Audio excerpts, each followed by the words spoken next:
meeting off a little bit. Let everybody know this is extremely important. This is something we have to take very seriously. There's some new California state employment laws that we have to take seriously. This is about employee harassment training, and I'm going to go ahead and turn it over to Donna and Mark. But I just want to first of all, welcome everybody here and let you know that this is a very serious topic. So please, let's give them your full attention. Thank you. I know that you guys all took the Chamber of Commerce training we had last year online, but this is a new requirement. Before, companies the size of 50 or more employees had to take harassment. Now the new law requires 5 or more employees, and it's not good enough to just train from last year. We have to train again this year. So this is very serious. If there's any issues in our handbook, it says if you have any harassment issues, you want to talk to somebody, file a complaint, CHR. If necessary, if you don't feel comfortable talking to me, you could talk to Patty, you could talk to Bob. So whomever you feel comfortable with in the company, as far as managers, go see them. But preferably if you could come CHR, that would be the first step. So I also wanted to address our Pirate Way. It's also our CHC way, which is being positive, inclusive, respectful, approachable, team player, and engaged. We have wristbands. And the reason we have this is if you act this way, there's no issue as far as harassment as far as we're concerned. So we wanted to point that out. And if you have any questions, feel free to come see me. I'm going to turn it over to Mark. Mark is our attorney. His name is Mark Jacuzzi, and he's been with the company for quite some time, even before I joined in 2010. So it's been great to work with, help protect the company, and so he's here to educate you about harassment. Thank you. As Donna had said, I've worked with CHC for a long time now, and which makes it unique in that I have a really good understanding about the business, how it works, what you do, the service techs out in the field, what goes on here in Hayward, and so I have an idea of what you do and when you do and how you're doing it. As Donna said, the laws have changed, and they have changed, in my opinion, for the better. And the reason why I say that is because no one in the workplace wants to be subjected to or witness any form of harassment or discrimination. But those two words, harassment, discrimination, hostile work environment, quid pro quo, harassment, we're going to learn what they mean because there's a lot of confusion out there about what those words mean and what really constitutes what, in my world, refers to as actionable harassment under the law. Also, as Donna had said, I am CHC's attorney, but for the purposes of this meeting, there's no attorney-client privilege. I'm not providing you individual legal advice as it is under the attorney-client privilege. What I'm doing is I'm providing you with training and knowledge on what the laws are. If you have any questions, please raise your hand, ask the question. It's supposed to be an interactive process. But one thing I will ask you to do is if you have something that's about you personally, don't say, I'm really having a problem with fill in the blank person. And that person may be sitting next to you or behind you or anything like that.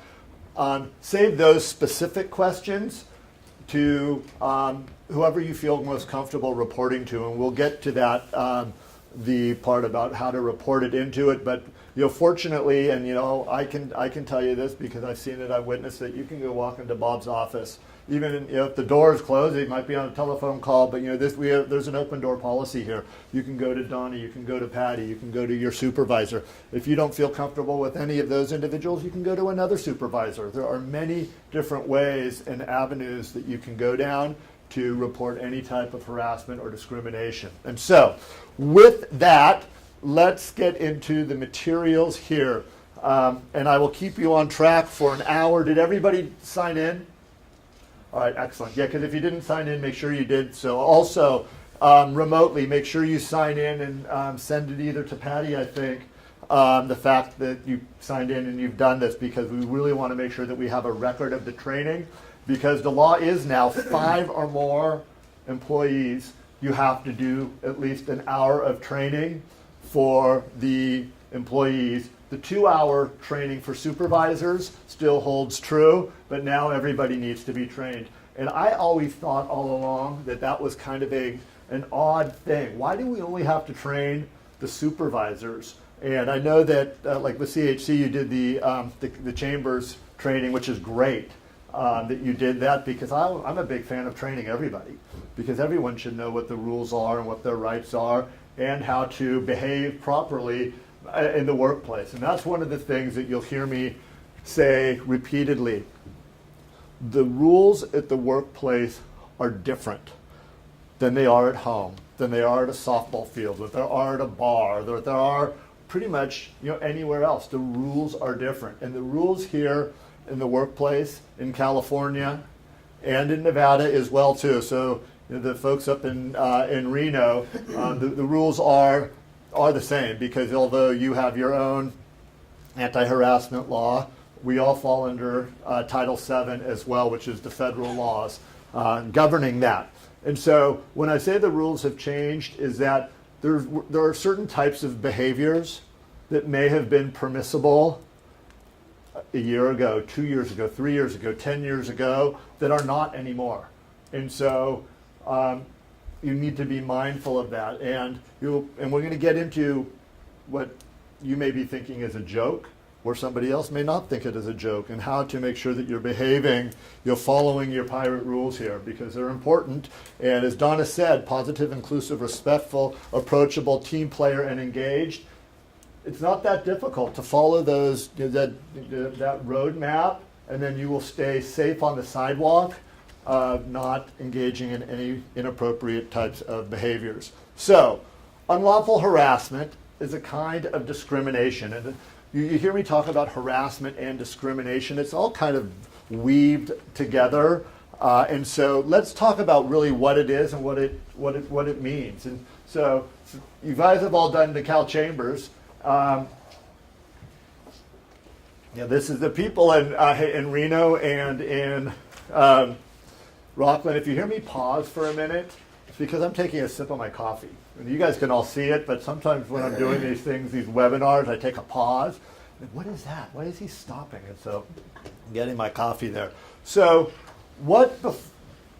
before it can be harassment or discrimination, what must it be based upon? Any guesses here?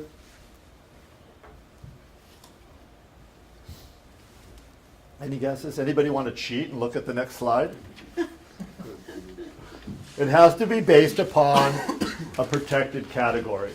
And so the law has set forth what are the protected categories. And there are certain protected categories under the federal law and under state law. And so this federal law is Title VII of the Civil Rights Act of 1964. And the California laws are under the California Fair Employment and Housing Act. Anyone want to guess, or does anyone know which laws apply and when state law would apply or federal law would apply? Both. Exactly. Both laws apply, and you got to take it one step further than that. What we say here in California, and I know they say it here in Nevada, and when I'm speaking up in Vancouver, Washington, and I know the laws in there in Washington are the same, is the courts will apply the law that is most favorable to the employee, not to the employer. And so here in California, that's why we look at both federal and state laws. In California, in particular, 99.9% of the time, the California law is going to be more favorable. So, but what are the protected categories under the federal law? So under Title VII, federal law, race, religion, sex, color, national origin. That's it. That's all that the Title VII protects. You may see up there, geez, well, what about sexual orientation? Sexual orientation is not protected under the federal law. There was a time about 10 years ago when Congress was just about ready to change Title VII, and then the whole Affordable Care Act issues blew up and it got backburnered, and so there it stands right now. And so if you happen to live in a jurisdiction, i.e. a different state, that doesn't have their own Civil Rights Act, then and you're looking for protection for sexual orientation, just not there. And so those are the only four: race, religion, color, national origin. And then in the early 90s, age discrimination under the Age Discrimination and Employment Act. It was enacted. It's a federal law. It protects individuals who are 40 and over. And some clever plaintiffs tried to bring a lawsuit saying that some of the younger, which would be considered under 40 employees, were being treated differently than the over 40 employees, and therefore they were being discriminated against. And the answer, and what the court said, nice try. Sorry. The age discrimination only protects individuals who are 40 and over. Veteran status, and then physical disability and mental disabilities is under the ADA, Americans with Disabilities Act, and I'm sure most of you are very familiar with that. It has many different parts to it, from the types of restrooms that we have, the ramps and access ways, but there's also a whole section of it that deals with discrimination in the workplace, harassment in the workplace based upon either a physical or mental disability. So that's the federal law. Here in California, though, we have taken all of the federal laws and added on to it. And it's under the California Fair Employment and Housing Act, and commonly referred to as FEHA. But before I get to FEHA, when we go through the handbook policy, I'll talk about it in a little bit more detail, is that, of course, remember we talked about you can go to Bob, you can go to Patty or Donna or your supervisor or whomever. There is also federal and state agencies that are available to you, and there are the names of them, in case you forget or don't write it down right now, are listed in your handbook as well too. And the federal agency is the Equal Employment Opportunity Commission, the EEOC. I'm sure many of you may have heard of it before too, and there's a local branch around here that you can go online, and if you're having an issue, that you can go to them directly as well. Your employer has an obligation to let you know that that agency is available for you, and that the EEOC administers only Title VII of the Civil Rights Act. They don't do anything under the state law. So now we have the state law, and then the state agency is and there's all this alphabet soup of acronyms, and the reason why it's in the handbook is because we're not going to expect you to remember it, is the DFEH, and that's the Department of Fair Employment and Housing. It's the state equivalent of the EEOC, and their responsibilities is to administer the California Fair Employment and Housing Act. So what the California Fair Employment and Housing Act has done is they've taken all the federal protections and they've added ancestry, religion, including dress, grooming, and grooming practices, medical conditions, genetic characteristics, marital status, registered domestic partner, sex, including gender, gender identity, gender expression, pregnancy, lactation, and sexual orientation. Those are all now protected classes in California. I'm going to pause here for a minute because one of the changes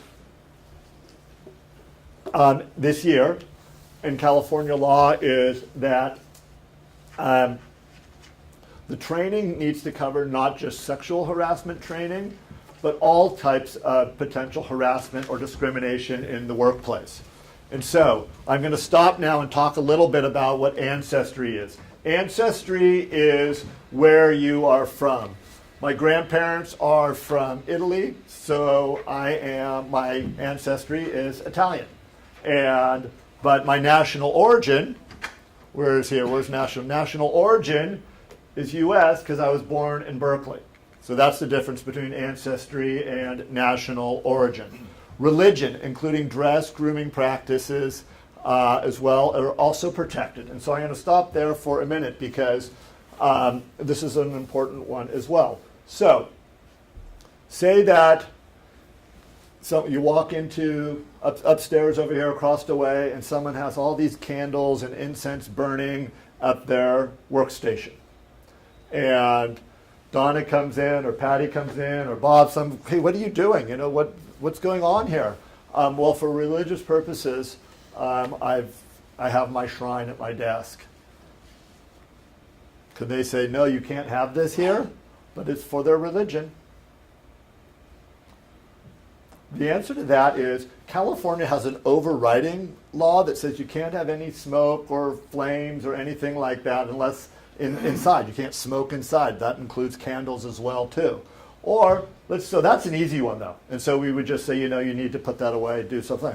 How about someone has a giant crucifix or a giant Star of Davis or whatever religious symbol that they have, really big.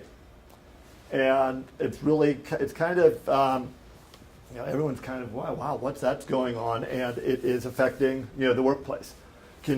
What would that be? So, well, we would say, how about putting like a little cross on your desk? You don't need this giant one there. That would be a potential accommodation. Where it comes up more is in the dress. And so, say for example, you were required to wear some type of protective mask and that it doesn't seal around facial hair. Or you want to wear a certain type of gown and you're a service tech and for safety reasons, you can't wear really dangly jewelry. Could you say no to that type of accommodation? Yes, you can. But what if somebody wants to wear a headscarf or a yarmulke? I don't see any reason why they wouldn't be able to do that. Could you, out in the field, any safety reasons? Might be some, but it would be rare. Yeah, and so the supervisor, the manager, or whomever couldn't say, hey, look, you can't wear a headscarf out in the field, because the only way it would be trumped for something like that would be if it is a safety reason. However, if someone says, you know what, I need to wear this, I wear a flowing gown because I'm a traditionalist and fill in the blank religion, and I'm going to wear my own gown out in the field. Can they do that? The answer to that is no, because you're required out in the field to wear your CHC shirts, right? Because it's part of your uniform. And so you can have a uniform until you do that. But the bottom line is this, is that if there is some type of a religious accommodation, that the company will think about it, and that they will determine whether or not if it would cause an otherwise undue hardship. And so with respect to the uniform, you need to be able to identify yourself when you're out in the field, when you're in a building, that you are a CHC representative, and it's how it's supposed to be. And so, but if with that same uniform, for example, if you were wearing a headscarf, it's all right. Yeah, way in the back. Real quick, about the religious part of it, is there a category or list of what's considered a recognized religion versus not one? Because obviously, like you went over the ones that we know, but if someone's a part of a smaller one, or something that people haven't heard of, does that still apply? What is That's a really good question. And in fact, I could sit there and have a really long conversation about it, because there are a number of cases on that. And the bottom line is it doesn't take very much to be a religion. And so without going into all the details, it doesn't need to be necessarily formally recognized by any greater religious order or anything like that. So I guess to answer your question, it does not have to be one of the major religions to fall into a religious accommodation situation. And so there may be a situation where they say, well, my religious practice requires me to do, I could start making up stuff, like going, really? Is that in? So is there any type of literature? That would where Donna and Patty would jump in and trying to determine, if there is an actual religion there, or is it something that's just being made up? And in fact, I've had situations where that exact thing, someone just said, oh, my religion, and we're like, what's your religion? And they really couldn't come up with it because they wanted an accommodation. And so, all right. A medical condition, marital status, registered domestic partner, all pretty self-explanatory. The sex part of it, it's been expanded, and there's specific definitions about gender, gender identity, gender expression. I'm going to stop on all of those because right now in California, California is a bit more ahead of Nevada when it comes to this particular part of the law, and a bit more above Washington, but when I'm up in Washington, I'll talk to them about it. So the bottom line is this: he, she, they, whatever pronoun anyone wants to be referred to by, It's all fine. Whether or not what somebody's gender, what their gender identity is, what their gender expression is, none of that should come into play in the workplace at all. And so, for example, if somebody comes in and they've been here for 2 or 3 years and they're Steve Smith, and hopefully there's not a Steve Smith, and so I'm not singling out per Steve, but so Steve Smith, and then all of a sudden Steve comes in and says, I want to be referred to now as Sylvia Smith. And so protected, absolutely 100%. And there shouldn't be any discussion about it. There shouldn't be any adverse employment action about it. Likewise, if Donna came in and now wants to be Dawn, and or someone comes in and says, don't refer to me as a he or she pronoun, I want to be they. All of that is now all protected specifically under the definitions of California law. And so it's very, very important. And this is one where it's very important to remember that that may be contrary to what your beliefs are. It may be contrary. You may think it's funny. You may joke about it. But the bottom line is those individuals are protected. And what Bob was talking about, this is very serious. It is serious. And that California law has specifically stated, and our legislators have specifically legislated, that this is protected. And so the he, they, she, if somebody wants to, let's see, Patty's wearing a skirt. Bob, are you going to send Patty home and say, Patty, no skirts allowed here?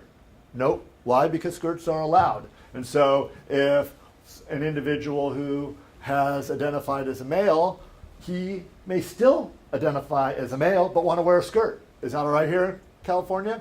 Absolutely. And so you need to be very mindful of that, and that the way that you behave needs to stay in line with, hopefully I pushed the right button here, positive, inclusive, respectful, and respectful there, and inclusive there would be the two main ones when we're talking about that topic. All right, and then sexual orientation. So, Hey, Mark, could I ask you to address, I completely understand the federal and the California. okay, We're a California corporation. So if you're here in California and you work for you're working for a California corporation and you're going to another state's office, how does that work?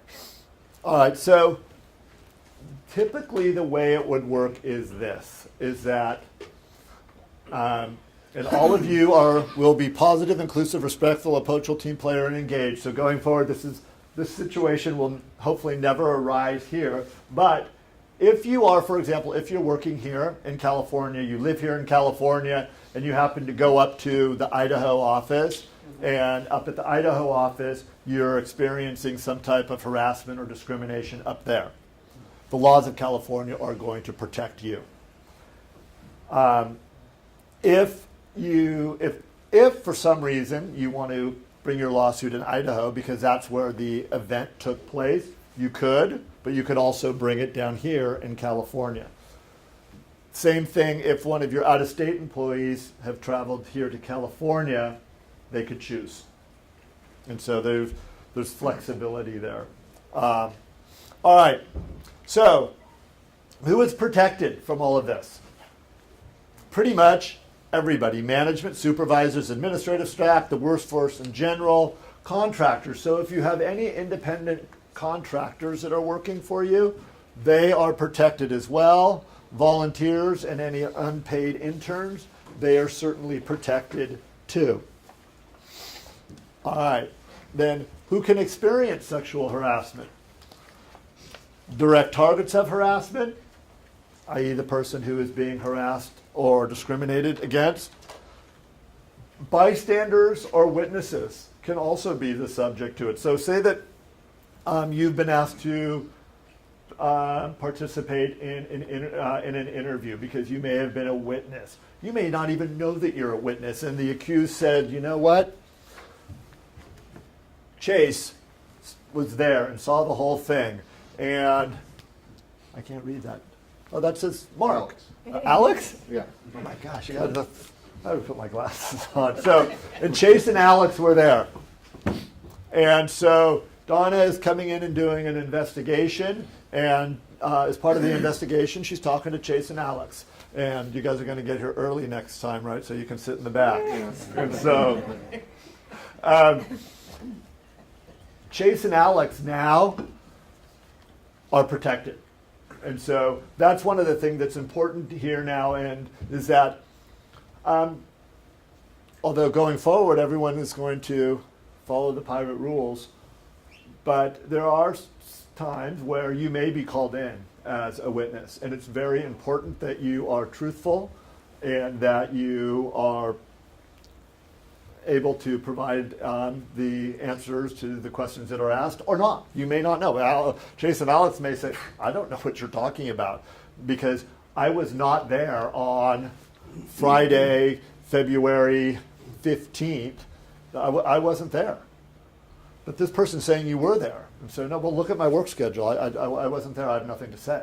And so that's part of the investigation. But you now, as a witness, you should feel very comfortable and confident that there would be no retaliation against you for participating in that investigation. Why? Because the law specifically states that you are protected. Also, it says that in your handbook policy as well, too. So who else can experience it?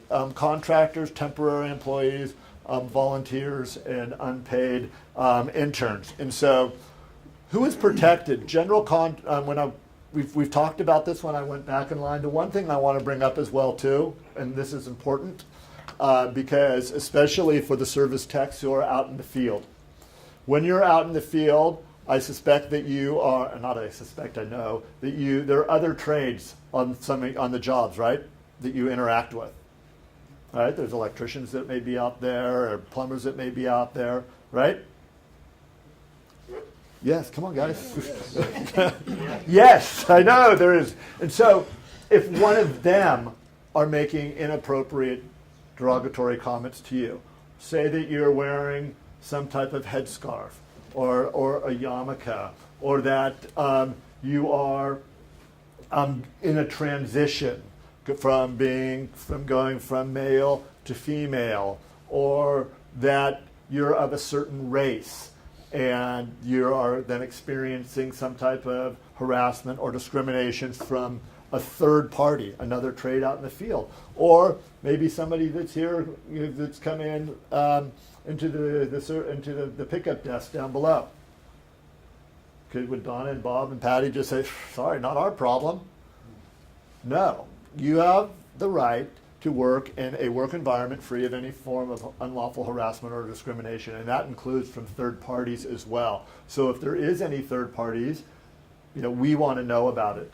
And so how it gets handled, it may go all the way up to Bob, and Bob may be picking up the phone and calling his contemporary over at the other company and say, hey, look, your workers, they need to knock it off. And so, you got a question? Yeah. What if you're called in for something that happened, and you prefer not to speak about it? Do you have rights for that?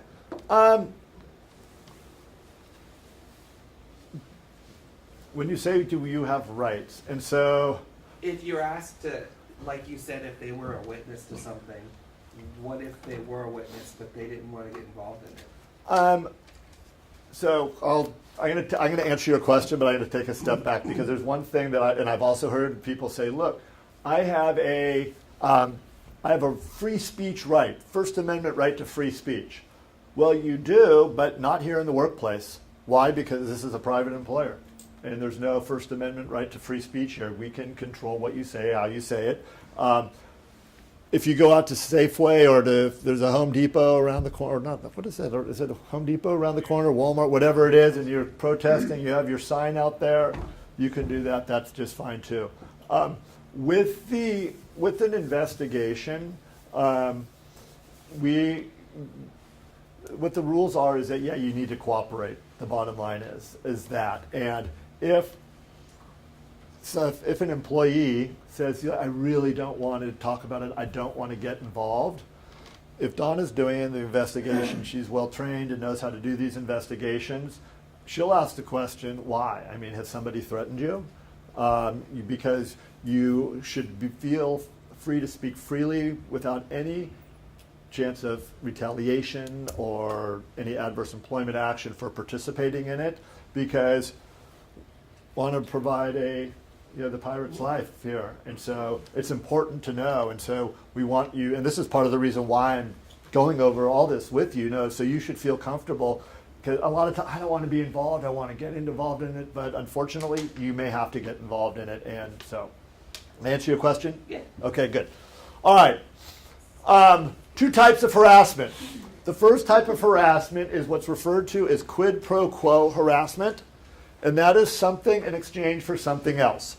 And I probably should have given you this caveat at the very beginning. When we're dealing with sex harassment training, sometimes I have to give hypotheticals and that necessarily will not be appropriate in the workplace. So I'm going to do one right now. So this is Jane, and this is quid pro quo harassment. One thing about quid pro quo harassment, it needs to be a supervisor to a subordinate employee, or a supervisor to another supervisor higher up on the organizational chart. But I go up to Jane and say, Jane, if you have sex with me, then you will get this promotion. Jane has a choice, right? Something in exchange for something else. And so Jane can say yes and get the promotion, or she can say no and not. That would be quid pro quo harassment. Submission to or rejection, saying yes or no of conduct used as a basement for an employment decision. Something in exchange for something else. The second type is work environment harassment, or which is commonly referred to as a hostile work environment. Hostile work environment is one of the most misused phrases out there. The reason why is this. Someone walks into Donna's office and says, Donna, this is such a hostile work environment, I can't take it any longer. And so Donna's, tell me about it. My boss came into my office on Wednesday and told me that I have to have this report done and ready to go by Friday. And I recognize I've had some errors, and he said it has to be error-free, it needs to be perfect, and I just can't deal with that type of pressure, and I can't get it done. This is a hostile work environment, and this is, she has given me these deadlines before. I have a really hard time working under deadlines, and this is just really difficult, and everybody makes mistakes, and I just can't do it. Hostile work environment? No, that's a hard-charging boss, or a boss that requires perfection, or a boss, or every single time I have to do something, my boss wants me to. They have to show it to him or her, and they micromanage me. Is there anything unlawful about a micromanager? No, there's not. People have different management styles. Some are more of what we would refer to as the micromanager, others are more hands-off, more are hands-on. Is there anything unlawful about that? Nope. Some managers may be more demanding and require perfection. Other managers may say, oh, you know what, I'll just fix that. It's not that, that quote is fine. I'll just fix that, and they're good with that. And so that's just life in the work environment, and that it's not hostile work environment. And so hostile work environment is a defined term of art. And what is it? It's more than if you just feel hostile in the workplace. It's more complicated than that. So what is it? It's unwelcome conduct, and so it has to be unwelcome. It's based upon a protected category that we've gone over, which unreasonably interferes with the individual's job performance or creates an intimidating, hostile, or offensive work environment. And so there's a lot more to it than just that. However, we're not going to get into all kinds of details about what actually constitutes a intimidating workplace, or what unreasonably interferes means. And the reason why is this. Because what you need to do is have to look at the federal law, the state laws that we went over. Behind all the laws, there's regulations, and then there are federal and state court decisions. And so we're going to make it really super easy. And the company has made it really super easy. And it's been this way since I started working with you guys years and years ago, and that is zero tolerance.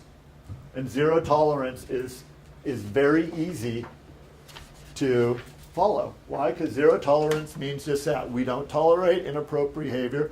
Behavior that's based upon protected categories are inappropriate. And zero tolerance can be positive, inclusive, respectful, approachable, a team player, and engaged as well. All of those things with zero tolerance. And so it's important to remember zero tolerance means zero tolerance. And so right now, you guys all have a handout, right? And for those of you who are listening in remotely, the handout is not the PowerPoint. What I printed out for you is a section of your employee handbook. You have all seen this before. You have all read it, I hope. And so, summarized, it states that CHC has a zero tolerance policy, no harassment, no discrimination, no retaliation for both victim or witnesses. There's a reporting mechanism, and that there's an obligation on the behalf of the employer to do a prompt and thorough investigation. And I emphasize that here because oftentimes someone will walk into Donna's office and sit down and say, I need to tell you something, but I don't want you to do anything about it. I just need to tell you. And Donna may respond, well, it depends on what you tell me, because I can't promise you or guarantee you that. Same thing with a supervisor, and your supervisors will be trained on this. Patty and Bob know this as well too. And the reason why they have to give this answer is that the law, if there is a claim of harassment, discrimination, quid pro quo harassment, or hostile work environment harassment, California law, Nevada law, Washington law, Idaho law, Alaska law, they all follow the same rule, is that you must do what is referred to as a prompt and thorough investigation. What is prompt and thorough depends on the circumstances. It may be that Chase comes into Donna's office and says, you know what, when Alex is talking to me, he stands too close, and it makes me feel uncomfortable. And so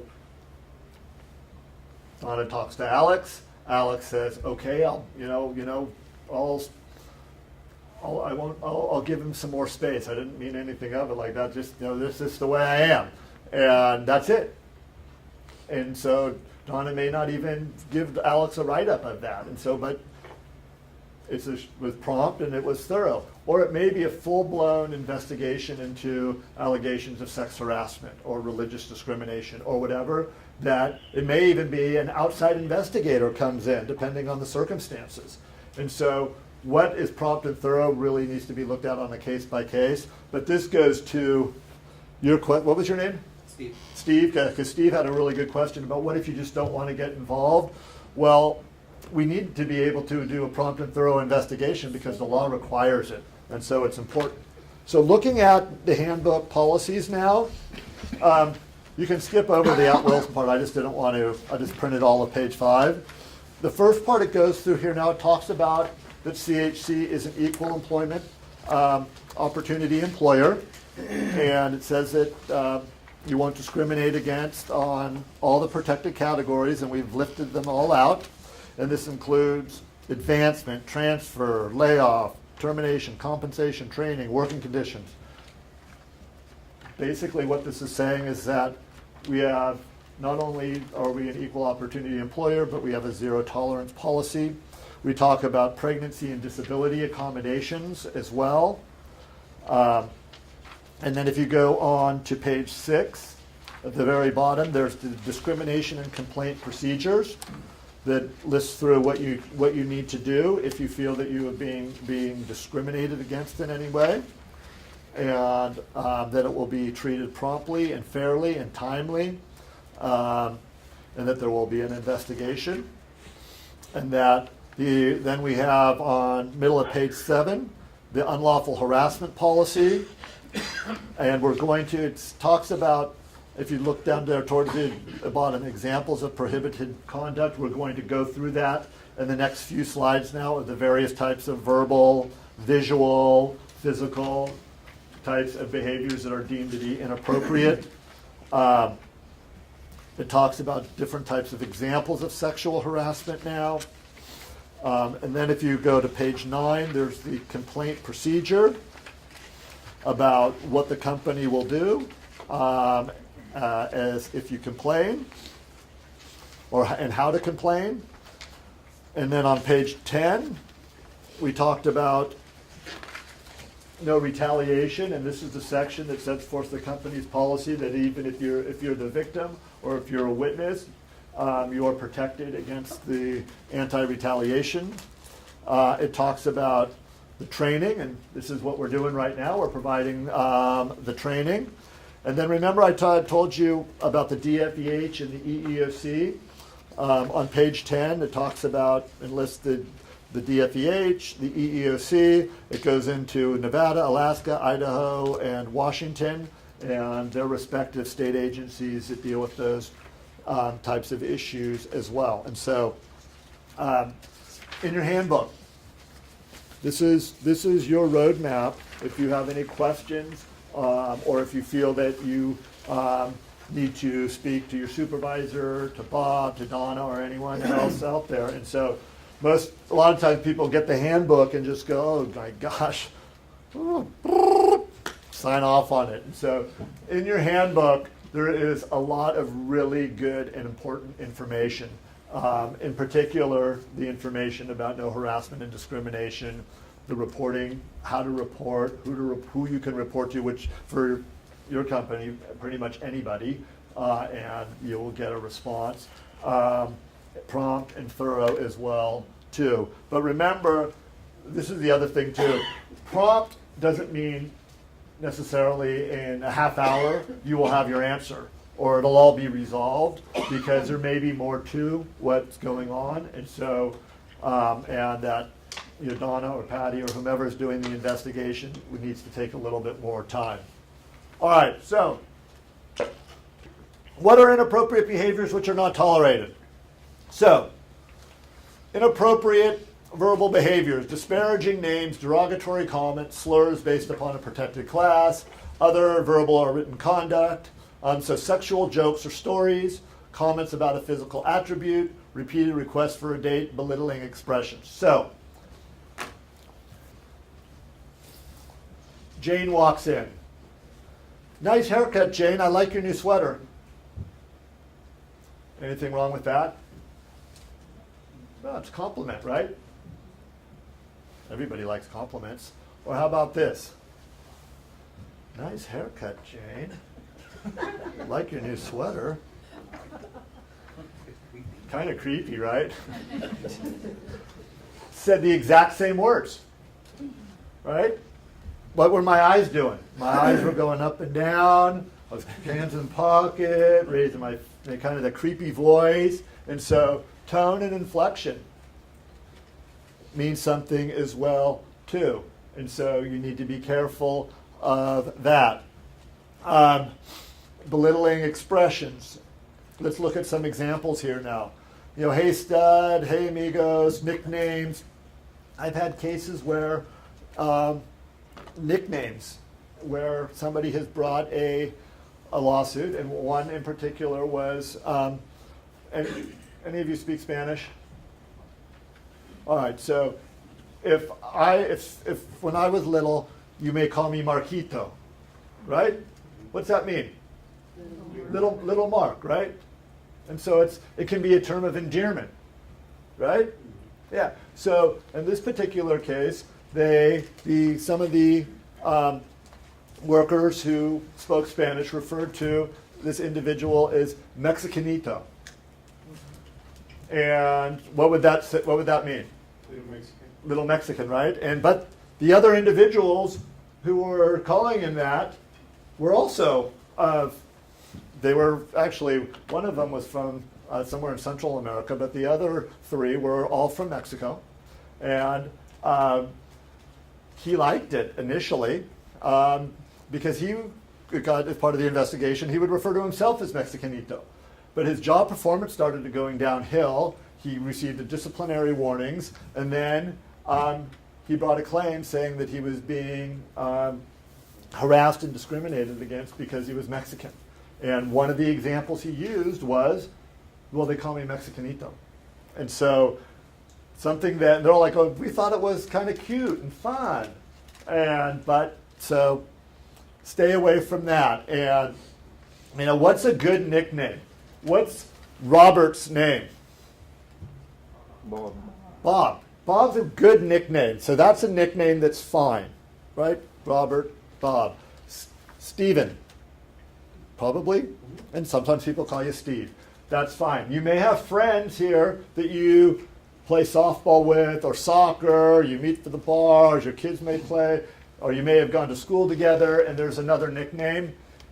Keep those nicknames out. Regular names here in the workplace. Whistles, rude noises, pretty self-explanatory. Offensive music, and so, I can't make some of this stuff up. Is that somebody complained because they were allowed to play music in their workstation, and somebody was playing some music that had a lot of very offensive lyrics to it, and so just got to be mindful of everything. Talking about someone else's sex life. Again, you may be friends. Take it off site, right? Cursing somebody out, spreading rumors are all examples. So, inappropriate physical. Change it here now. All right. Assault, blocking movements, unwanted touching, unnecessary physical touching, brushing up against, standing too close, gestures. These last ones are pretty self-explanatory here. And so, I go up to Bob. Here, Bob, come here for a second. I go up to Bob. Hey, Bob, I've got a... That's close enough. I got a... Your space. Yeah, I got a project for you to do, and I need it done by, let's see, today is Wednesday. How about next Wednesday? And it's X, Y, and Z. Can you do that for me? Yes. Anything wrong with that? How about this? Hey, Bob, I've got this project that I need you to do. Makes you feel a little uncomfortable, right? I'm in a space. A little too close. Yeah. Why? What do? I stand in close and I put my arm on his shoulder, right? Mm-hmm. Or, hey, Bob, I've got this project that I need you to do. Yeah. Is that all right? No, it's not. And so, or people are entitled to their space. And so someone comes in, I'm going to leave you here for this one too. And so, yeah, that's right. So someone comes into Donna and says, you know what, when Mark talks to me, he goes like this, hey, how you doing? Yeah, good to see you, Bob. Nice, good, yeah. And so Donna pulls me in and goes, hey, when you talk to people, you touch them, you rub them like that. And I go, hey, I'm Italian. This is the way I am. I touch people. But Bob goes, I'm Italian too, but I don't like it. And so, but you know what? You go over to my Nona's house on Sunday, she'll give you a big kiss, even if she's never met you before. And she will. Or she would have. She's dead now. But the fact that, my Nona would give Bob a big hug and a kiss, never met him before. Is that all right at her house?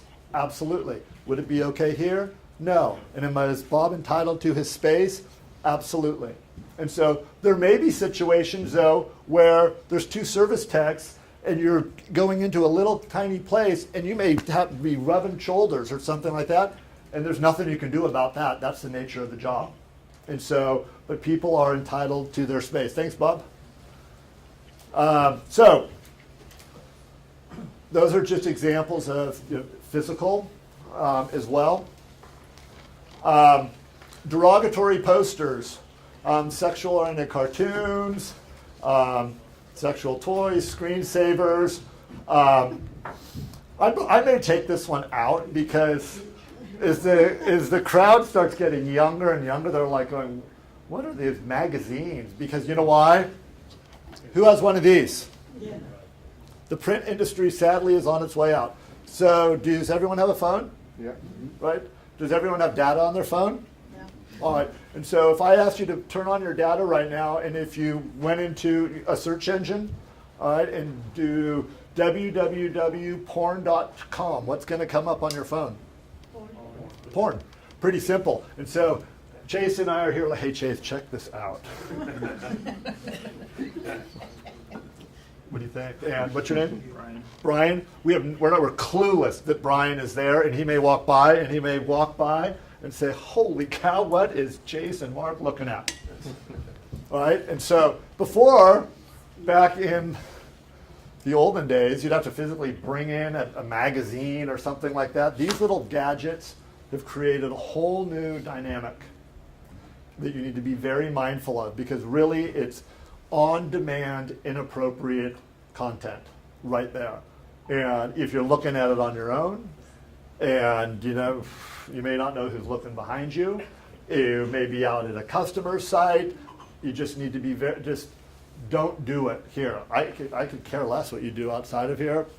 Have at it. But I'm assuming I'm assuming that you have on your policies that on your company handheld devices you can't use them. All right. So also text messages, email messages, and social media. And the social media one, we talked of text messages, pretty self-explanatory on those. Emails, none of them ever go away. Social media now has really become a problem as well too, because oftentimes you're Facebook friends with individuals, or you're Snapchatting or WhatsApping or whatever it is that you're doing, and that it may come back into the workplace. And so again, lawful off-duty conduct, we can't control what you do out there, but be mindful though that even if you put something up on your Facebook page that may make its way back into the workplace, then it may be something that would affect the work environment.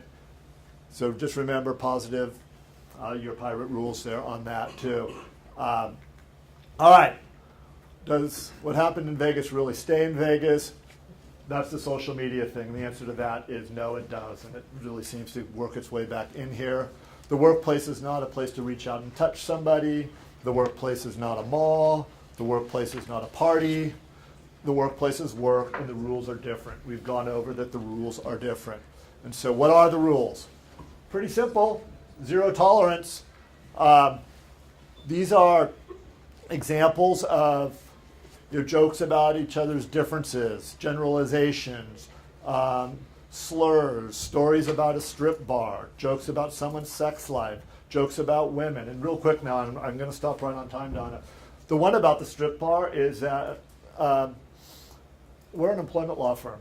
And this is a couple of years ago. One of our paralegals got married, and she invited a bunch of the other women from our office.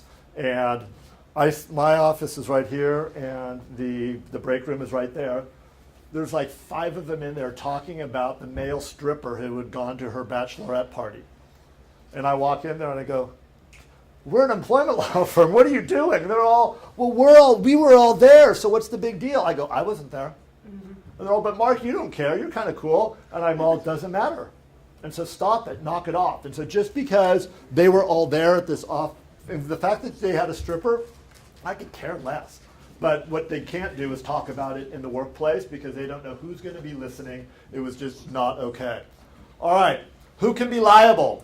Employees can be liable. So this is the do you like your house rule.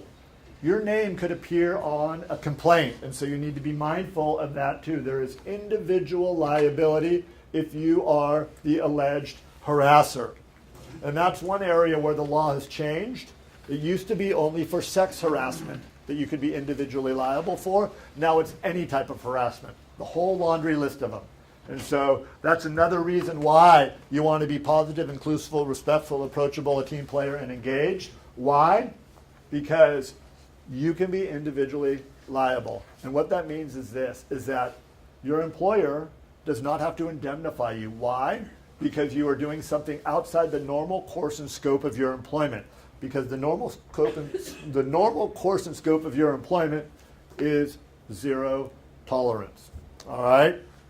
And so, what happened if you feel that you've witnessed this? And so, either the person walking by, or that you've actually feel that you've experienced any type of quid pro quo harassment or hostile work environment harassment, promptly report it either to the supervisor, someone in HR, can go all the way up to Bob.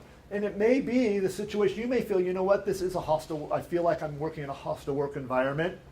And if you feel that, go talk to Donna, because Donna may then, or Patty may explain to you that what you're experiencing is not an actionable hostile work environment like we're talking about here, but there may be other issues. There may be codes of conduct issues that are going on, or there may be differences that you're having with your manager at the time, and that's what HR is there for, to help you work through those issues along the way. And so, I've got 1 minute, right? Yeah, you're over. I'm over a minute, uh-oh. And so, just in closing, I'm going to echo what Bob said at the very beginning. And I know we went through a lot, that's why I have the handouts here and why I gave you the policy, is that the company really, really, really wants to make sure that you all work in a very positive work environment.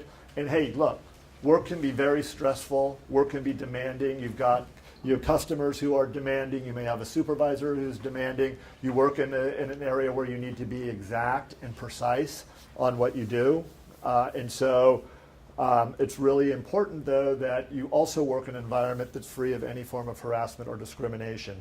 And we've talked about how the laws have changed now, and that what may have been okay even a year ago is no longer okay. And so, no joking, even a single statement, is sufficient enough for grounds for violation of the zero tolerance policy, and the company is going to be taking a very strict approach to it now, because that might be enough. And so you need to make sure that you're very mindful of it. And if you have any questions along the way, you've got a really strong HR department here, very strong, and they'll be able to answer your questions, and that's what they're there for.